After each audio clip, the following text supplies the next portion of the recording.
परिचय। क्या आपने कभी निम्नलिखित खाद्य पदार्थों जैसे शीतल पेयों, घी, ब्रेड, दूध, नमक के पैक पर शुद्ध शब्द लिखा देखा है?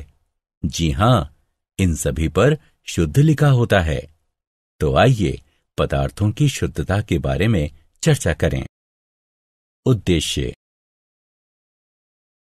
इस पाठ के अंत में आप निम्न करने में सक्षम हो जाएंगे: मिश्रणों के वर्गीकरण के बारे में जानना, मिश्रणों और शुद्ध पदार्थों के गुणधर्मों को पहचानना, किसी विलयन की सांद्रता को समझना, मिश्रणों और शुद्ध पदार्थों में अंतर को पहचानना, निलंबन और कोलाइडल के गुणधर्मों को पहचानना, मिश्रणों के अवयवों को वाष्पीकरण, अपकेंद्रण तथा निस्तारण द्वारा पृथक करना।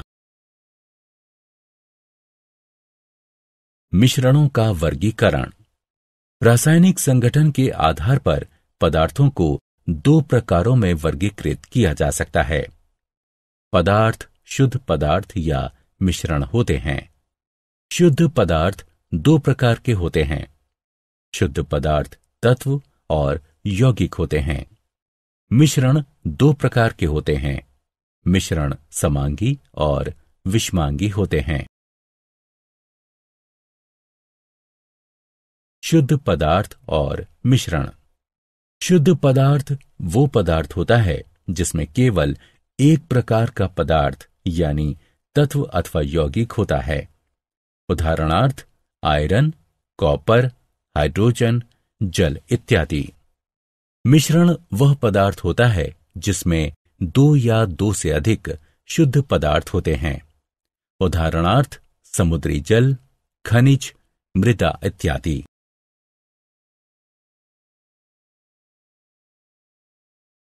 शुद्ध पदार्थों एवं मिश्रणों में अंतर। आइए अब एक नजर शुद्ध पदार्थ और मिश्रण के भेदों पर डालते हैं। शुद्ध पदार्थ, मिश्रण। शुद्ध पदार्थ में केवल एक प्रकार का पदार्थ होता है। मिश्रण में दो या दो से अधिक पदार्थ होते हैं। शुद्ध पदार्थों को भौतिक विधियों द्वारा अलग अलग पदार्थों में पृथक नहीं किया जा सकता। मिश्रण को भौतिक विधियों द्वारा इसके अवयवों में पृथक किया जा सकता है। शुद्ध पदार्थों के अपने निश्चित गुणधर्म होते हैं। मिश्रण अपने अवयवों के गुणधर्मों को दर्शाता है।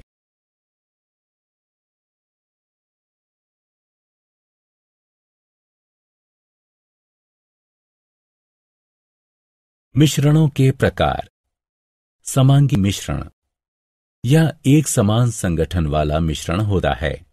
इस मिश्रण के कण नग्न आंखों से नहीं देखे जा सकते। उदाहरण शर्करा का जलीय मिश्रण, नमक का जलीय मिश्रण, कॉपर सल्फेट का जलीय मिश्रण। विषमांगी मिश्रण।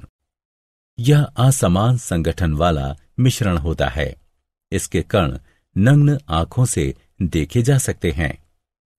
उदाहरण नमक और रेत का मिश्रण, कॉपर और लोहे के बुरादे का मिश्रण, तेल और जल का मिश्रण। विलयन और इसके गुणधर्म।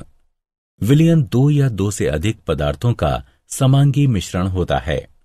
विलायक और विलय विलयन के दो प्रमुख अवयव होते हैं।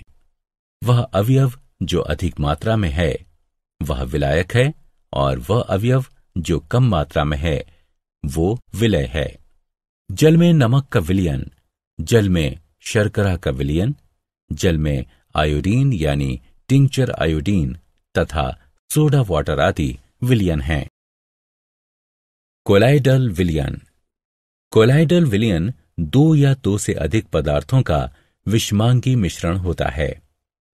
उदाहरणार्थ जल में स्टार्च का मिश्रण, अंडे की अल्बुमिन का जल में मिश्रण, दूध, धूल या धुएं से युक्त वायु।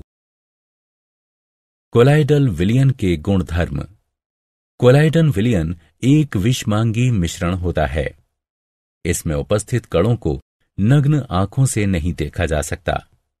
विलय के कणों को छानकर अलग नहीं किया जा सकता। विलय के कण तल पर नहीं बैठते तथा विलयन स्थायी होता है। विलयन के कण विलयन से गुजरने वाली प्रकाश की किरण को फैला देते हैं और इनसे गुजरने वाले प्रकाश के मार्ग को देखा जा सकता है। निलंबन और इसके गुणधर्म। निलंबन दो या दो से अधिक पदार्थों का विषमांगी मिश्रण होता है। उदाहरणार्थ, जल और रेत का मिश्रण, पिसे हुए चौक और जल का मिश्रण, कोलगेट इत्यादि। इसमें उपस्थित कणों को नग्न आंखों से देखा जा सकता है। इसके कण तल पर बैठते जाते हैं तथा विलयन अस्थायी होता है। इसके कण विलयन से गुजरने वाली प्रकाश की किरण को फैला देते हैं और इनसे गुजरने वाले प्रकाश के मार्ग को देखा जा सकता है। टिंडल प्रभाव। जब प्रकाश की कोई किरण कोलाइडल विलयन से गुजरती है तो कोलाइडल कण प्रकाश की किरण को फैला देते हैं, जिसके कारण विलयन में प्रकाश के मार्ग को देखा जा सकता है। इसी प्रभाव को टिंडल प्रभाव कहते हैं। किसी कमरे में जब प्रकाश की कोई किरण एक छोटे से छिद्र से प्रवेश करती है तो धूल के या धुएं के कणों से किरण के फैल जाने के कारण वहां टिंडल प्रभाव देखा जा सकता है। धूप में उपस्थित जल की बूंदों द्वारा प्रकाश के फैल जाने के कारण घने जंगलों में भी टिंडल प्रभाव को देखा जा सकता है।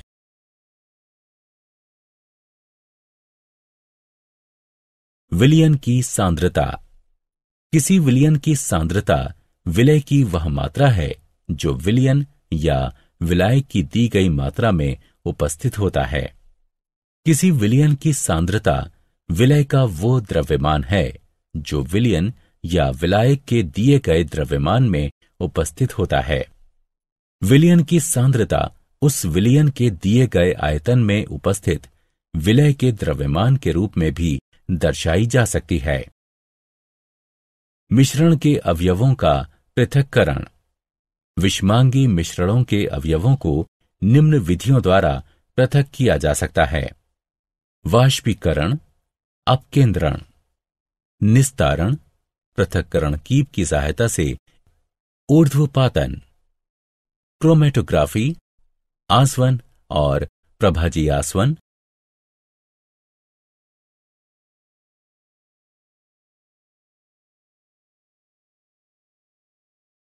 वाष्पीकरण। यह विधि वाष्पीकृत हो सकने वाले अवयव यानी विलायक को वाष्पीकृत न हो सकने वाले अवयव यानी विलय से पृथक करने के लिए अपनाई जाती है।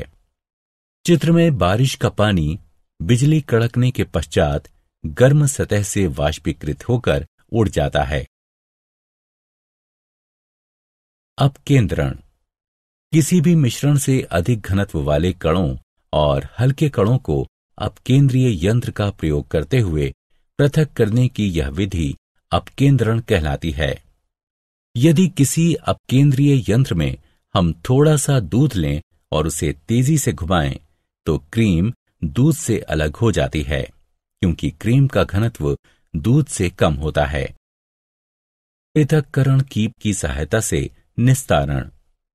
इस विधि का प्रयोग परस्पर अघुलनशील द्रवों को पृथक करने के लिए किया जाता है।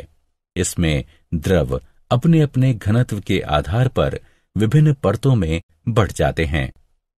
यदि हम केरोसिन तेल और जल का मिश्रण एक पृथक्करण कीप में डालते हैं तो तेल और जल की अलग अलग परतें बन जाती हैं। स्टॉप कॉर्क को खोलकर जल को पृथक किया जा सकता है। जल के पूरी तरह निकल जाने के बाद स्टॉप कॉर्क को दोबारा बंद किया जा सकता है। क्या आप जानते हैं, जल में सोना माइकल फैराडे द्वारा बनाया गया एक प्रसिद्ध कोलाइट था। ये अभी भी है लंदन के रॉयल संस्थान के संग्रह में और अभी तक इसके कण तल पर नहीं बैठे हैं। एक समूह के तौर पर कोलाइट की पहचान थॉमस ग्राहम ने सन 1860 में की थी। उन्होंने महसूस किया कि जिलेटिन और स्टार्च जैसे पदार्थ जल में शर्करा अथवा नमक की अपेक्षा बहुत धीमी गति से विसरित होते हैं। साथ ही ये भी देखा कि ये उन झिल्लियों के भी पार नहीं जा पाते जिनसे नमक और शर्करा आसानी से पार हो जाते हैं। ग्राहम ने यह भी पाया कि नमक और शर्करा के क्रिस्टल्स बनाए तो जा सकते हैं, पर जिलेटिन अथवा स्टार्च के नहीं। इस नए प्रकार के मिश्रण जो निलंबन और विलियन से अलग था, उसको परिभाषित करने के लिए कोलाइड, ग्रीक शब्द ग्लू से शब्द की खोज उन्होंने ही की।